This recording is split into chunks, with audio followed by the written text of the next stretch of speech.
Hey, thanks for joining us here. The video yesterday shared with you guys what we were doing, at least with the newsletter. Let's take a quick review of that, and I'll bring up the newsletter, the weekly thoughts. Here it is. So, moral of the story, our positions currently, as I was saying in yesterday's videos, just to share with you, because this is what we covered at the Traders Expo. We are in half a position, meaning if you're going to put $10,000 in Disney, we were in $5,000, and we were adding to that trade. So we're trying to add to that trade on a dip this week. The market got a dip, but Disney didn't. Our current positions were long GE from 10 bucks. We got a stop at 10.32. We have half a position. Same story with Regions Financials. A full position in Nordstrom's, and we just took profits on AT&T. It was up 6%.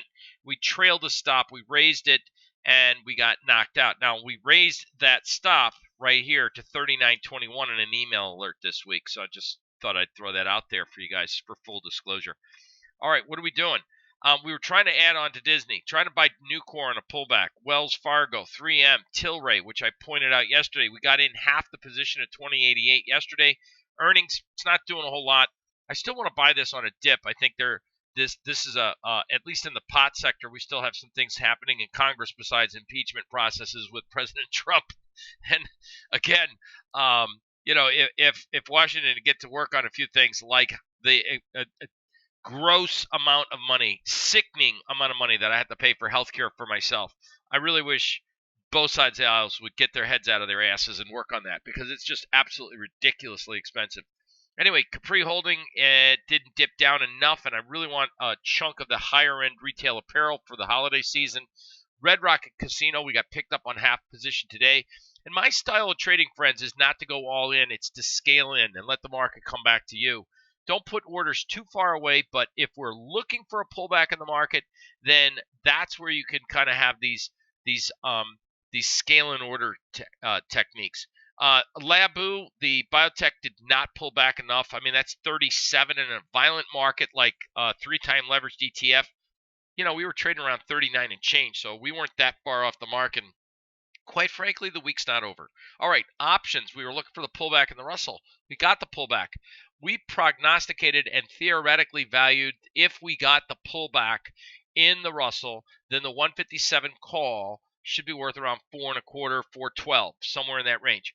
It got down to around 448, so close but no cigar. In the live trading room today, we said, hey, gang, if you want to just step your toe in the water, go in with like 20%. So if you're going to spend $1,000 on options, which is only, in this case, 2 options, I guess you'd just buy half here, right? And I think that going forward, the Russell's getting ready for it should start to see that breakout as we get into that January effect. All right, so that's the current positions. Let's see what the overall market did today. And as you can see, we've got the Disney. Some of our members are getting out, and I think one of our clients banked some trade. And here's a thing that we share with you. It's my famous trilogy trade. You need a PPS buy, a downtrend, and a last conditional change breakout. And this is the Russell futures. If we can get a 60-minute close, not one, but 2 minutes in one. Remember, equal and opposites, they give a false breakout. It's called a 2-bar reversal. Market goes up, gets everyone in, and then the very next bar straight back down, and it's a false breakout. What avoids a false breakout? Well, obviously, it's not a guarantee, but it reduces the probability of a 2-bar reversal, right? When you get 2 60-minute closes above resistance. And that's what we're looking for here, is we're looking for the spiders, the NASDAQ, and again, the Dow's doing it because of Disney. Now, I think that's a positive element, but we are also looking at a slew of other stocks. Apple, we've got Occidental Petroleum, which we put out a credit put spread yesterday. We're looking for the market maybe not to sharply recover to the upside, but just stop the descent. And so we're looking to take in some premium as it dipped to where it was in 2006 lows. Now, as far as the algo room is concerned, let me flip over monitors there, and we'll get to the algo room. And let's see what we got going on here. We had a great trade, as you can see, if you join me down here, and you can clearly see our screen. This is the Algo 17. I keep showing you this Generated a nice trade today, got out of half, scaled out of the balance, max barred out before that little pullback, which was on news of the China talks weren't going good enough, I guess. We also had a nice little trade in crude oil today. So, I mean, this thing just, it picked up some money to the upside on a small little scalp on a buy. It went short, as you can see here, and it got out on a trailing stop. Thank God. If crude oil kept going down, we would have wanted that trailing stop, which is in this case that orange trailing line right there. That's the algo optimizer. We didn't get much going on. We're short the VXX from what, 2 to 3 days ago. It's short, not doing much. The VXX is the volatility index, and that's very positive as the volatility is not going up when the stock market got jocked out of its off its highs. I would tell you this, gang, for VXX traders or volatility traders, or for example, even an S&P trader. Listen, if you get a 60-minute, look where all the closes are. You can see the hash marks on the bar chart here. Look at all the closes, right? Not a single close below the lows. If you break below, let's call it a channel, and you get a close below those lows, baby, I see 17 and change coming in the VXX, which would be new highs in the spiders. Okay, so that's the overall look-see. The 5-minute pound, the 5-minute gold, listen, there's no rhyme or reason. These are just breakout type strategies where market gets us in.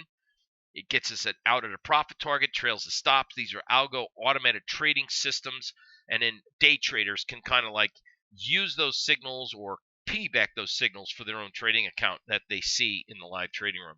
So that's the moral of the story. Where do I see things going again from here? Well, personally, I'm still bullish the market until proven wrong. We've gotten through Jerome Powell's testimony. For the most part, nothing more to add. I think the market's now going to suggest that there's no way the Fed will lower rates another quarter point at the DC meeting. That's the December meeting. We got Thanksgiving upon us. It's all about holiday shopping, consumers. Black Friday deals seem to be everywhere. Walmart's got Black Friday, I think, every single day on TVs, large screen TVs.